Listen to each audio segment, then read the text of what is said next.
Bonjour, merci à vous d'être venus nous écouter nos invités. En ce début d'après-midi, on a une jolie table ronde autour de Thorgal et les mythologies nordiques. Alors Thorgal, vous avez tous lu évidemment Thorgal, de Monsieur Rosinski. On parlera un petit peu, alors on a commencé le débat avant, hein, c'est pour ça qu'on était au milieu, des racines ou non de sa propre mythologie un petit peu autour de Thorgal. Il est accompagné de David Brie, coup de cœur des Imaginales, auteur notamment du Garçon et la ville, et puis de Que passe l'hiver, donc qui lui aussi dans Que passe l'hiver utilise la mythologie nordique. L'idée c'est de voir un petit peu comment est-ce que chacun fait à partir du même matériau. Et puis on a avec lui Aurélie Wellenstein. On peut saluer Mère Mort, La mort du temps, ou bien encore Le Roi des Fauves. Et puis dans Le Roi des Fauves, là aussi, il y a un petit peu de mythologie nordique avec les berserkers, donc on pourra en parler. Et nous sommes accompagnés de Laurent Vissière, historien français, spécialiste du Moyen-Âge tardif, hein, vous me corrigez si je dis des bêtises, maître de conférences en histoire médiévale de l'Université de Paris 4, secrétaire adjoint de la Société de l'Histoire de France, membre du conseil d'administration de la Société française d'archéologie. Et donc l'idée, c'est que Laurent Vissière puisse nous donner un petit peu le point de vue de l'historien, tout du moins, sur les mythologies. Première question, juste sur le nom de Thorgal. Vous me disiez les racines.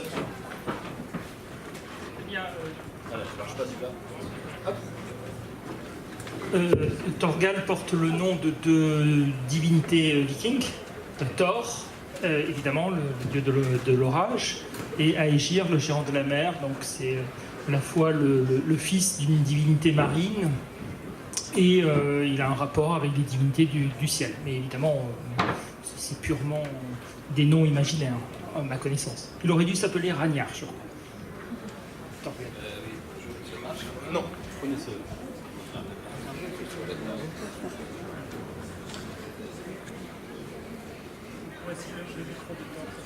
Oui, Ragnar au début. Ouais. Oui, c'est vrai, parce que je viens de pays où la bande dessinée n'existait pas. Les sagas des Vikings aussi n'est pas tellement de Vikings, ça n'est pas très tenté parce qu'on était les Vikings dans certaine sorte. Les Polonais, c'est les pays baltes, comme l'autre pays à côté, les pays voisins, comme tous l'Estonie, Lettonie. Donc on était là, mais si on voit la culture, les archives, les vestiges de Biskopin par exemple, c'était le village des Vikings. Il a été reconstitué entièrement. Mais moi j'ai pensé de l'image tout d'abord, mais quand Jean m'a proposé cette première scénariste sérieux, que j'ai pris pour scénariste occidental, sérieux, donc c'est nécessairement c'est le meilleur au monde. Alors il m'a proposé le premier truc, évidemment Bach Ragnar. J'ai répondu, quand c'est mon premier bande dessinée, c'était Journal des Vaillants. Là, il y avait les sagas de Ragnar. C'est argentin, c'était Coelho qui a dessiné. Parce que la seule bande dessinée que je connais, je ne connaissais pas ni Tintin, ni Spirou, ni d'autres choses. Parce que le journal Vaillant était édité par les partis communistes françaises à l'époque, et c'est grâce à ça que j'avais un accès difficile et très limité. Et quand même, je me suis débrouillé J'étais petit débrouillard, petit Tom Sawyer, comme on m'appelait. Je voguais un peu au Peter Pan, avec ma liberté partout, je me déplaçais de l'époque, des pays, si les frontières n'existaient pas. C'est pour ça que j'ai commencé à faire cette histoire, mais à la condition qu'il change Ragnar et qu'il trouve l'autre truc. J'ai tout papier, c'était un papier, une feuille de papier où il y avait des dizaines qu'il a essayé de trouver un mot, un nom pour notre héros futur. On n'a pas pensé que ça serait une saga, parce que le dessiné tout d'abord, c'était C'était l'histoire courte, l'histoire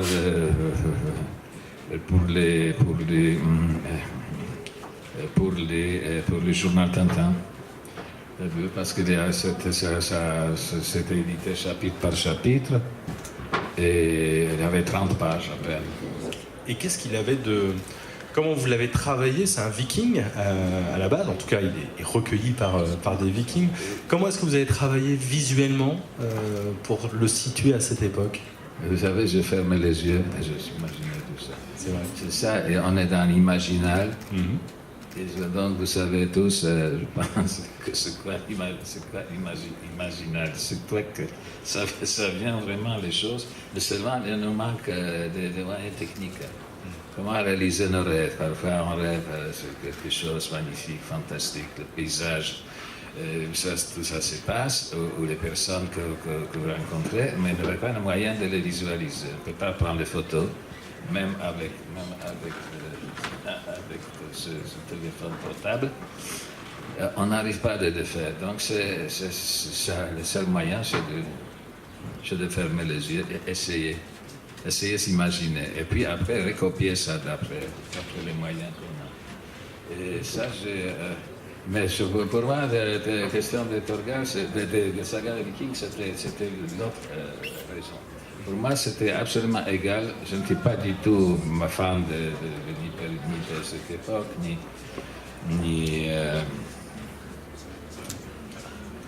non, c'était tout simplement pour trouver les moyens qui étaient sans précédence, les moyens de travailler. Comment on peut travailler à quelqu'un, des dessinateurs de l'autre planète et scénariste de l'autre planète. Lui, il était à Bruxelles, et complètement, on était coupé des mondes par les murs de Berlin existaient encore. Il n'y avait pas de question de Schengen ou l'autre trésor de notre époque. Il y avait, moi, j'étais coupé du monde chaque fois. Il n'y avait pas de vous imaginez qu'il n'y avait pas de téléphone à l'époque. Il faut des standardistes, il faut téléphoner, attendre au moins 3 heures pour la connexion, pour me connecter avec Bruxelles. On ne croyait pas que c'était, il n'y a pas longtemps encore. Donc, j'écrivais les lettres. Et c'est peut-être par cette écriture que j'ai appris français. Parce que Jean, 20 ans après, il m'a dit, Grégoire, tu n'as fait aucun progrès en français. Probablement, quand Jean a dit, il avait certainement raison. Et puis, c'était le seul moyen d'être collaboré. C'est pourquoi j'ai dit Peter Pan. Et parce qu'on s'affichait de l'espace-temps, des frontières, on survolait entre Bruxelles et dans l'esprit d'abord et puis après physiquement. On s'en fichait parce qu'il n'y a personne qui a pensé qu'un artiste, un illustrateur peut travailler avec un écrivain et complètement ignorer les frontières qui étaient dures et pures. Et voilà, hein. Il y avait la censure, il y avait tous les barrages de la frontière, Allemagne de l'Est, Stasi et d'autres choses. Et moi, je m'en fichais complètement. Ça m'a passé comme si je suis invisible.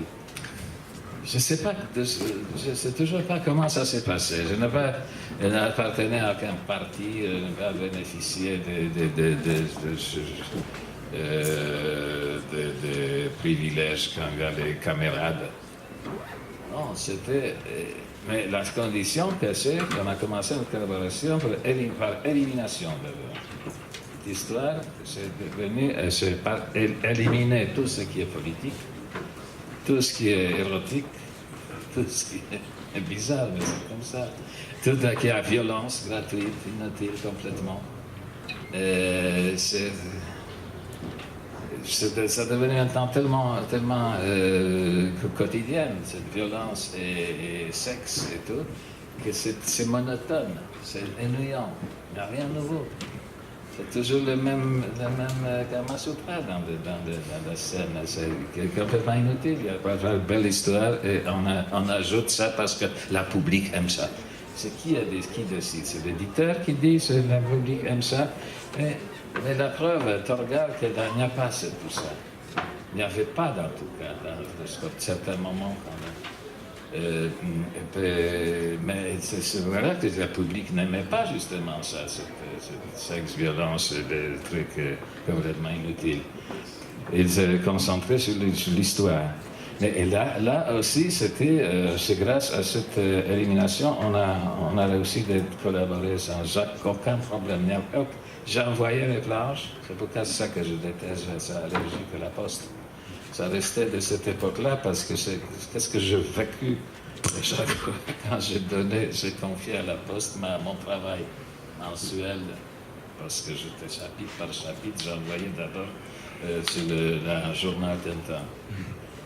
Mais c'est quand même, ça a toujours bien marché. N'a jamais dérapage, jamais problème. La poste, toujours ponctuel.